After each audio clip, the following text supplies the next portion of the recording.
کئی لوگوں کو دیکھا کہ بیمار ہوتے ہیں، کبھی ہسپتال کا چکر، کبھی ڈاکٹر کے پیچھے. تو نبی علیہ الصلوۃ والسلام نے ایک حدیث پاک میں فرمایا، اس حدیث کو مسند احمد نے روایت کیا اور طبرانی نے روایت کیا کہ جو شخص فجر کے بعد 3 مرتبہ یہ دعا پڑھ لے، اللہ 4 مرضوں سے اس کو نجات عطا فرما دیتے ہیں. امید ہے کہ مستورات توجہ سے یہ بات سنیں گی اور اس کی اہمیت کو ذرا سمجھیں گی کہ جو شخص فجر کے بعد 3 مرتبہ یہ آیت پڑھ لے تو اللہ تعالیٰ اس کو 4 بڑے بڑے مرضوں سے بچائیں گے. نمبر 1، پاگل پن. اگر کوئی آدمی مینٹلی ان بیلنسڈ ہو، ریٹارڈڈ ہو،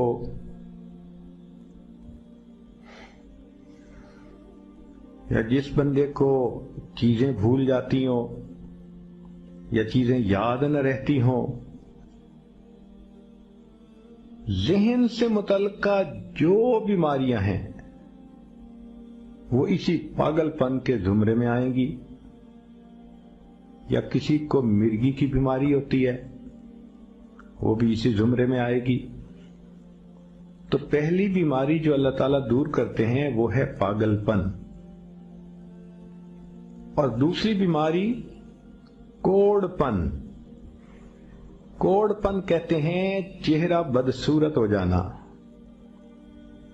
یہ بھی ہو سکتا ہے کہ برس کی بیماری ہو جائے، جیسے بعض عورتوں کو جلد بالکل سفید ہو جاتی ہے اور عجیب بدنما چہرہ ہو جاتا ہے، یا کئی مرتبہ جسم پہ تل اتنے نکل آتے ہیں، دانے اتنے نکل آتے ہیں کہ چہرہ بدنما ہو جاتا ہے،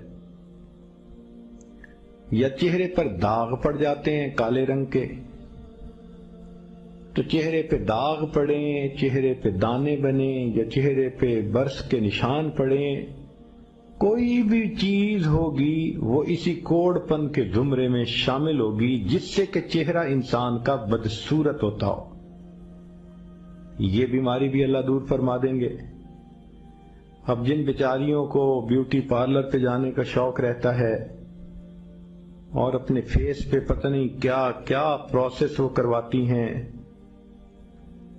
تو ان کو تو چاہیے کہ وہ اس آیت کو یا اس فکرے کو بار بار پڑھیں تاکہ اللہ تعالیٰ ان کے چہروں کی خوبصورتی دیر تک سلامت رکھیں.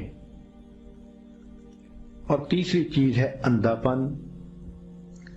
اندھے پن سے مراد یہ کہ آنکھوں کی بینائی ہی چلی گئی، یا آنکھوں میں موتیا بند آ گیا، یا آنکھوں پہ اینک لگانی پڑ گئی.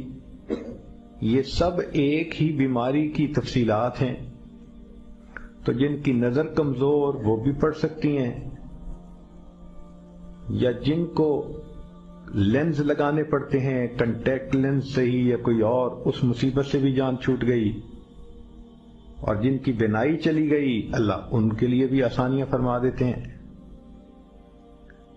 تو پاگل پن کی بیماری ختم، کوڑ پن کی بیماری ختم، اندھے پن کی بیماری ختم، اور چوتھا فرمایا فالج کی بیماری ختم.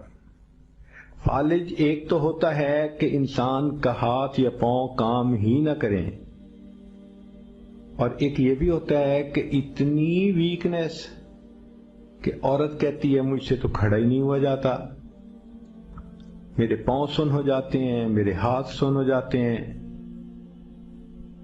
یہ ساری چیزیں کمزوری اور فالج کی ابتدائی سٹیجز ہیں. تو یہ سب چیزیں ٹھیک ہو جاتی ہیں. اب بتائیں کہ اتنی بڑی بڑی بیماریوں سے جس بندے کو بچنے کی خوشخبری مل رہی ہو تو وہ تو پھر اس عمل کو کیے بغیر رہ ہی نہیں سکتا. اور یہ عمل دیکھو چھوٹا کتنا ہے. وہ جو فکرہ فرمایا حدیث میں وہ ہے سبحان اللہ العظیم وبحمدہ ولا حول ولا قوت الا باللہ. اتنا سا فکرہ پڑھنے پر اللہ چہرہ بھی پر نور بنا دیتے ہیں، میموری بھی تیز کر دیتے ہیں، اللہ تعالیٰ بینائی بھی تیز کر دیتے ہیں، اور اللہ تعالیٰ جسم میں طاقت بھی بھر دیتے ہیں۔